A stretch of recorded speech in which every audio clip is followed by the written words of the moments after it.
Hey everyone, welcome.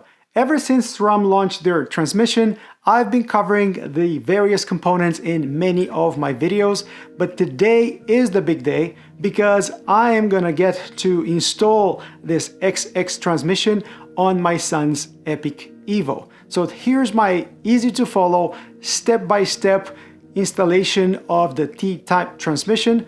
Obviously, I'm going to be using the AXS components, but this applies to all T-Type transmissions in the market today. The installation of the T-Type transmission is not complicated, but it does require you to follow precise steps, and it definitely requires you to use a torque wrench if you were to follow SRAM's recommendations. You're also going to need an 8mm Allen key just to tighten the derailleur. You're gonna need a T25 Torx for the tiny pod. You might want to save the box for your chain because there is some useful information inside. You are gonna need access to a digital tool, whether that's your phone or your PC. And don't forget to put the tiny battery into the charger before we move on to the first step. And I didn't mention it, but I assume everybody knows that you need a frame that is built around the SRAM UDH. That is the only frames that will accept the new derailleur. Now, step one in my drivetrain installation is always the installation of the cranksets. And what's special about this SRAM transmission is that it uses dub wide. And I did a video recently where I talk about the various dub bottom brackets. These are not delivered with your kit, so you're gonna have to choose the ones that say dub wide. In my case, I'm gonna use an old XX1 crankset with a chainring that is compatible with the new flat top T-Type chain. Next step is going to be to install the cassette on your wheel. This is using a good old XD driver, and all you need for the installation is going to be a cassette tool. SRAM recommends, just like in the past, 40 Newton meters to tighten it up, and they recommend to grease the threads and the spline before you do that. If you remember from the various SRAM documentation, the acronym PHT, it stands for prepare, hang, and tighten. We're still in the prepare phase, and next in line it's gonna be your derailleur. But at this point, before we even jump into this, I would recommend you grabbing your phone and installing the AXS app because we're gonna need it soon. You can find it easily on the App Store or Google Play Store. And as soon as you install it on your phone, you're gonna need to create an account and log into it. Straight out of the box, the derailleur is gonna look like this, and you might be tempted to rotate the cage clockwise, but if you do that, the cage is gonna come right off. So in order to put it in position, you actually have to rotate it counterclockwise. It's gonna stop at some point, but this is where the spring comes into play. If you look here, this used to be called a cage lock. Now it is called the setup key. It still plays the role of a cage lock. So if you extend this fully and you push it down, you're still gonna have the derailleur fully extended, and we're gonna use this later on.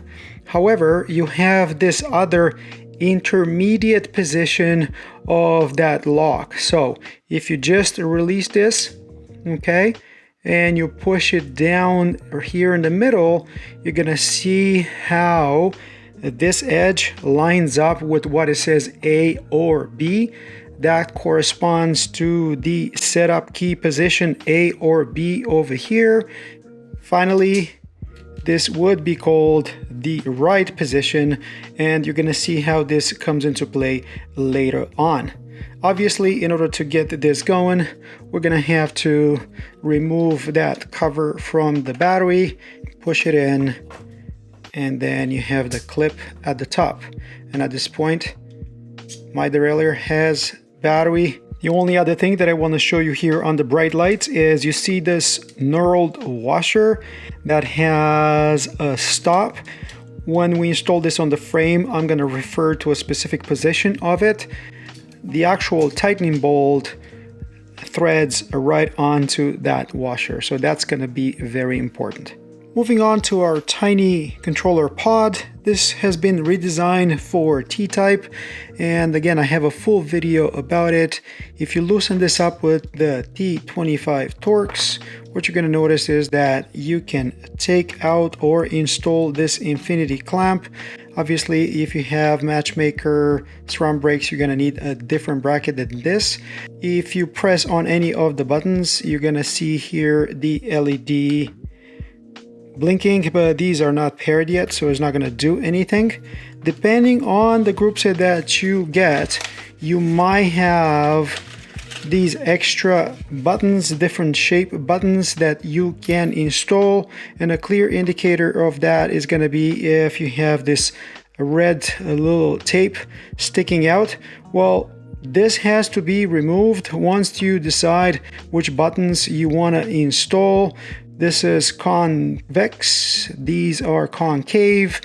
Be careful because the tiny tabs right here are going to break very easily, and you can see here how you can easily actually remove the pad, remove that red tape just to expose the sticky 3M tape, and then reinstall the button so you get them just like this, ready to be used. Next, we're going to have to pair the derailleur with our tiny little pod, and if you have two of these, one on the right for the shifter, one on the left for the dropper post, the recommendation is to install the right pod first. And to get this done, so the pairing is very simple. So AXS button right here, hold it down until we see that LED starting to flash slowly. Okay, we put it down, we come here, and you're gonna have LED on this side, AXS button on the other side. So we're gonna press on the AXS button until we see this LED flashing really quickly. Now we go back here and we press the AXS button one more time. The flashing stops, and at this point these two are paired, and if you press on the buttons, you can see the movement here of the derailleur. As you already know, the T-Type transmission doesn't use a derailleur hanger anymore, but it doesn't need a B-gap adjustment anymore or limit screws. But what that means is that the little setup key has to be precisely set up in the A or B position, and we also need to have the proper chain length as per SRAM specifications. And this is where we need to pray to the digital gods, because you're gonna need to either go on their website at this URL you see on the screen right now, or grab your phone and scan the QR code on the back of the box of the flat top chain. That's going to take you to the same website, or launch the AXS app, go into the profile you created for the bike, and you're going to find that information again here under resources. For our Epic Evo with a 32-tooth chainring, the configuration suggestion is setup key in the B position, and that is fairly easily done. Just push it out, rotate it 180, push it back in until it clicks. You can see that little plastic tab lining up with the B position, and if you put the derailleur in the setup position, it's gonna line up perfectly with that B line. Then their recommendation is to cut the chain to 116 links. Now all the SRAM T-Type flat top chains come with 126, and what's new this time is that you're actually going to have something useful in here, right here at the bottom. They call it a chain map or the chain sizing tool, and it makes it quicker, if nothing else, to measure your chain. You can see here, start with 126, 116. This is where I need to cut my chain. Obviously, that chain map would be useless if you start with a different length chain. I have a short video talking about the road flat top versus T-Type flat top. I'm gonna link it up in the corner. The road chains come in 120 links, so you would have to measure it the good old way. Cut the chain, you need a chain cutter. Now, flat top doesn't really work with anvils like this older one from Park because of the specific shape. However, this cheapo open top style seems to work just fine. Here we go. And I have the power locks that, if you look carefully, still have an arrow in the direction of the chain movement. And the last thing that SRAM suggests is to use the 21 tooth cog for setup. We'll look at that in a second. One last thing that I want you guys to do before we actually jump into installing everything on the bike is to go into the AXS app and click on that plus button at the top and add your derailleur to it. As soon as you add the derailleur, you're gonna see the pod as well. And if there is any firmware available for these devices, please do it now, because then you're gonna forget. All right, so by now we have the chain cut to the size. We have the shifter pod and the derailleur paired. We have the right setup key on the derailleur. We have the AXS app installed on the phone. And if you have not removed the UDH from your frame, this is the perfect time to do this. Remember, this is reverse threaded and SRAM recommends to thoroughly clean that opening where the UDH was. And we're ready to move into what's called the hang phase, where we start to install these on the bike. And the first one to go is definitely the shifter pod. This is that tiny infinity loop that you have to slide on the handlebar. You're gonna use a Torx T25 to tighten it up, and the torque is tiny, only 2 Newton meters. Obviously, if you have the Matchmaker clamp, that's gonna be slightly different, but I'm sure you guys can figure that one out. Next, we're gonna look or finally install the derailleur. Tightening bolt on the derailleur uses an 8mm Allen, and you can see that 35 Newton meters, that's the final tightening. If you grab your 8mm and loosen that up, you're gonna free up that red frame insert. One component that doesn't need any grease, has to be perfectly clean. Push that right into the frame. We gotta grease the threads, and also we're gonna grease the flange right here at the end of it. Now you can also see that knurled ring that can move around, has a stop in the middle. Push it back with your finger, so clockwise against the stop. And as you do that, you're gonna install the derailleur on the frame, and we're gonna tighten this to snug and then undo it, so counterclockwise, 1 full turn. Okay, that's a lot of details, but you have to agree that none of that stuff is complicated. Anyway, next we're gonna install the wheel, obviously the cassette that we installed earlier, and for this you're gonna need the through axle that came with your frame. Make sure you put fresh grease on those threads, because the through axle is gonna thread right into that bolt of the derailleur. And just like with the derailleur, we're gonna tighten the through axle to snug, then undo it 1 full turn. Just one last thing to hang, and that is the chain, but we don't know yet whether the derailleur is in the right gear. In our case, it's supposed to be the 21 tooth, the setup gear, which happens to be the one with the red ring behind. And here is what we're gonna do. Using the default down button on the shifter pod, we're gonna press on it until the derailleur stops. It should be underneath that easiest gear or the largest cog. Then we know that we have to be on the 7th gear, so that means 6 clicks from the top.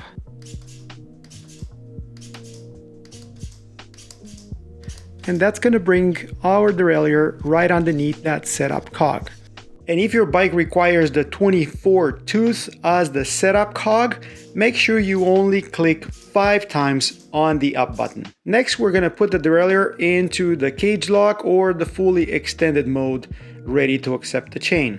Keeping in mind the shape of the chain, place it on the chainring, then on the setup cog, and start to thread it through the derailleur cage, keeping in mind that it has to stay above that tab. Then grab the 2 ends of the chain, bring them together, and install the power link, Keeping in mind the arrow that's on it, it's supposed to point in the direction of the chain movement. Given that the derailleur is not yet fully tightened, I would recommend using pliers to fully connect the power lock on your chain and then check it for proper engagement. And with everything installed on the bike, we made it to the tightening phase where you're gonna need that trusty torque wrench. These are 4 simple steps to follow. 1, put the derailleur in that setup mode, meaning the intermediate position of that setup key.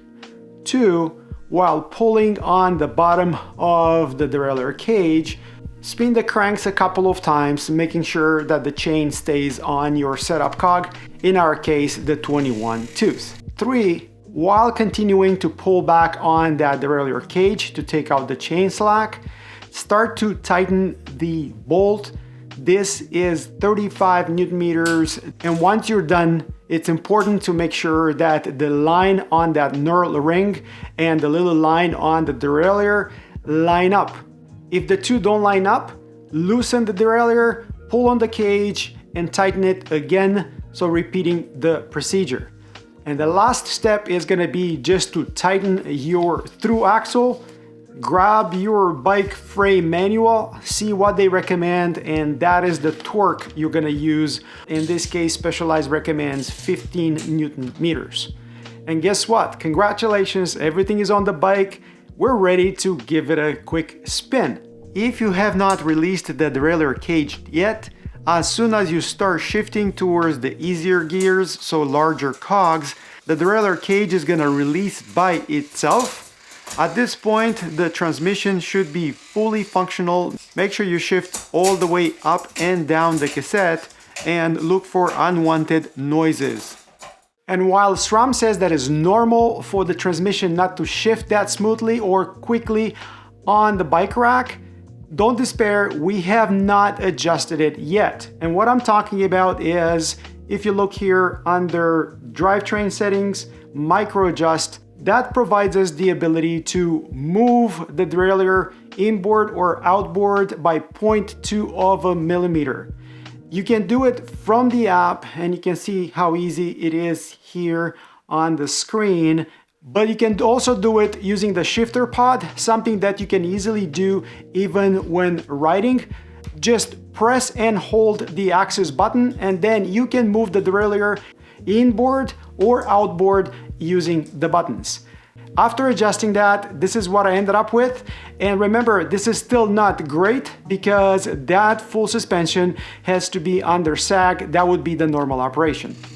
My usual test, chain is not dropping off of that largest cog, the 52 tooth, and the shifting is fairly smooth up and down the cassette, but expect this to be a bit slower since the drivetrain is just waiting for the proper shift ramps to move the chain from cog to cog.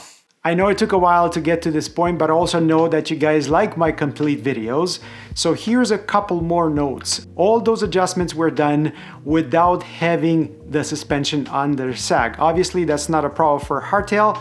Number 2, ovals and 52 millimeter chain line. Well, guess what I'm using on that bike? I am using an oval chainring, and I do have a 52 millimeter chain line on those cranks, so that should work just fine for you folks as well. And number 3, and maybe the most important note, if you were replacing your wheel, so take off the wheel, put it back on, you have to follow these steps for the transmission to work properly again. As usual with SRAM drivetrains, you would use that cage lock to fully extend the derailleur, remove the through axle, replace the wheel, reinstall the through axle, but before you tighten the through axle again, you have to release the cage on that derailleur. So put it into ride mode, then go back to your through axle and tighten it to the specified torque. Isn't that something? Now you have to learn how to replace a wheel. And I promise that's it for this video, guys. What do you think? Did you get your T-Type transmission installed just like I did? Let me know in the comments below. Let me know if you liked this video. If you did, don't forget to like, subscribe, comment, and until next time, hope to see you folks on the trails. Why not riding a T-Type transmission bike? Cheers guys, cheers.